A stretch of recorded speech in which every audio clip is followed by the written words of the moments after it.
On va ici démontrer le théorème des valeurs intermédiaires pour une fonction continue sur un intervalle.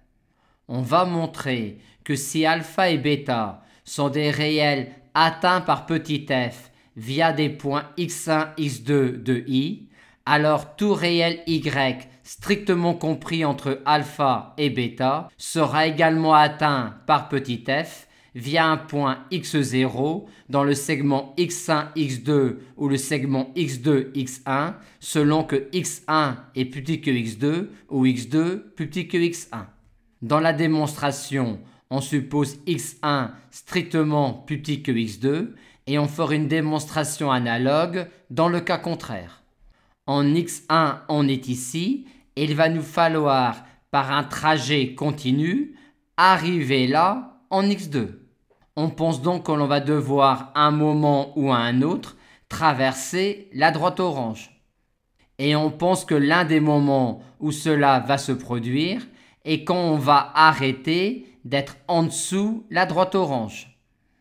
On considère donc cet ensemble E-là, qui est non vide et majoré par x2. Il admet donc une borne supérieure. Et on pense qu'en ce point-là, on traversera la droite orange. Montrons-le. La borne supérieure de E n'appartient pas forcément à E. Par contre, il existe une suite xn de points de E qui convergent vers la borne supérieure. Par conséquent, on peut déjà dire que x0 appartient au segment x1, x2 comme limite d'une suite de points du segment x1, x2. Et si on note xn, une suite de points de E qui convergent vers x0, on a f de xn inférieur ou égal à y, et comme xn converge vers x0 et que f est continu en x0, en passant à la limite dans l'inégalité f de xn inférieur ou égal à y, on obtient que f de x0 est inférieur ou égal à y. Et on peut donc aussi dire que x0 est strictement plus petit que x2, vu que f de x2 est strictement supérieur à y.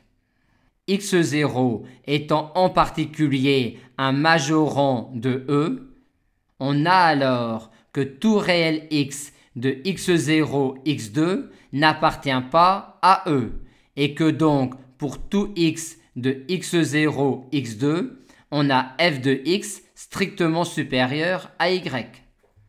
Or, f étant continu en x0, la limite de f de x quand x tend vers x0 par valeur supérieure existe et vaut f de x0. On peut donc passer à la limite quand x tend vers x0 dans cette inégalité-là et on obtient cela. Et en combinant les deux informations, on a bien construit un réel x0 de x1, x2 tel que f de x0 égale y.